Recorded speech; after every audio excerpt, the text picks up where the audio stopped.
The Joseph Jr. Scholarship Foundation awards scholarships to underserved students in Chicago and surrounding suburbs. It is Jose Fuji Amanza's way of keeping his son's memory alive, and he joins us now with more.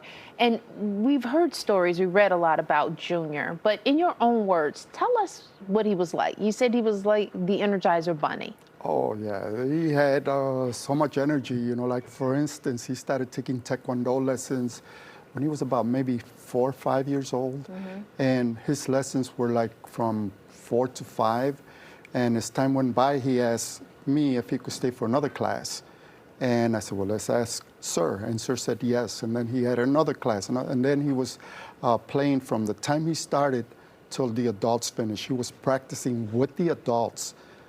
During that time, he was also in gymnastics. Oh, my goodness. So we had a pretty big front room.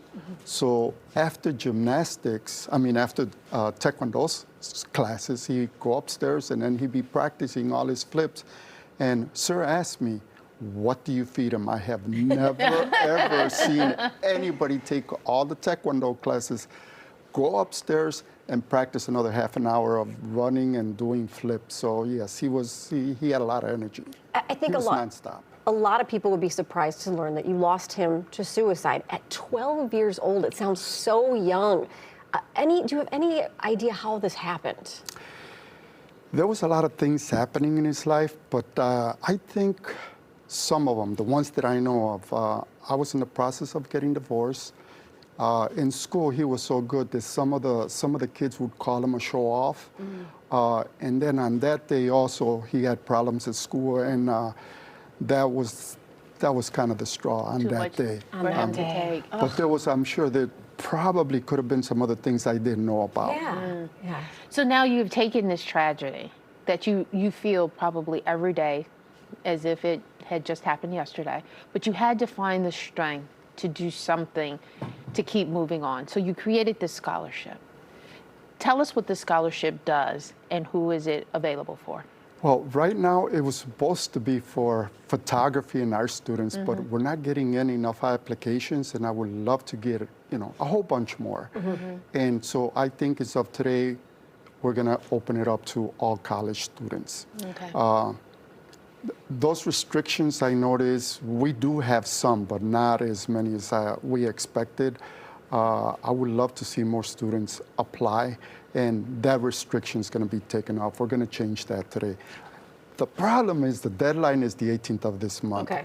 But I'm hoping this program, and first of all, thank you for the opportunity. Of course. This is, it means a lot to us. The artists, which are one of the main, how would I say, engines behind this, because they donated their art pieces, everything that was sold at our first fundraiser was donated into the scholarships. There's, as I mentioned, there is no gas money, there is no meal money, there is no nothing. Nobody gets paid.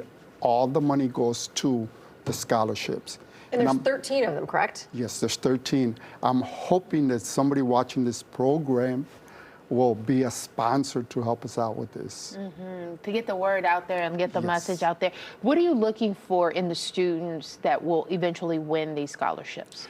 Well, I think for me, the main thing is underprivileged, where parents don't make enough money to pay for the college, yet the students are so intelligent, they really deserve an opportunity. And we want to be that organization that provides that opportunity for them. And it's so wonderful that you took such a difficult moment in your life and turned it into such a wonderful thing for so many people who wouldn't have it without. Yes, and like I said, this is the first year for the scholarship awards. I'm hoping that the next one we do, it's going to be more than 20,000. Right now, it's going to be 20,000. The following ones, because there's going to be more than one, I'm hoping we could get 100, 200, 300, maybe even 500,000. Who knows? When I hear these stories about other organizations having millions of dollars to award in scholarships, I would love to get to that point. And this comes during National Suicide Prevention Month. And so this was intentional. Yes, it was. That and also Hispanic Heritage Month, I believe. Yes. Yep. So it was a combination of both. And the other thing, too, today's the 12th. For some reason or another, everything that happens, events, the book, everything falls on the 12th or the 13. Everything is related to him. And it's Amazing. unbelievable. I mean, I don't choose the days. They just happen. Just happens. All right. Well, we want to remind everyone that the award ceremony and benefit auction is coming up on September 24th. The deadline, you said, though, is coming up on the 18th for people Monday. to apply. You're opening it up to more students than just art and photography. That is correct. We want everybody to be aware of that. That event is actually taking place at the National Museum of Mexican Art that's over on 19th Street.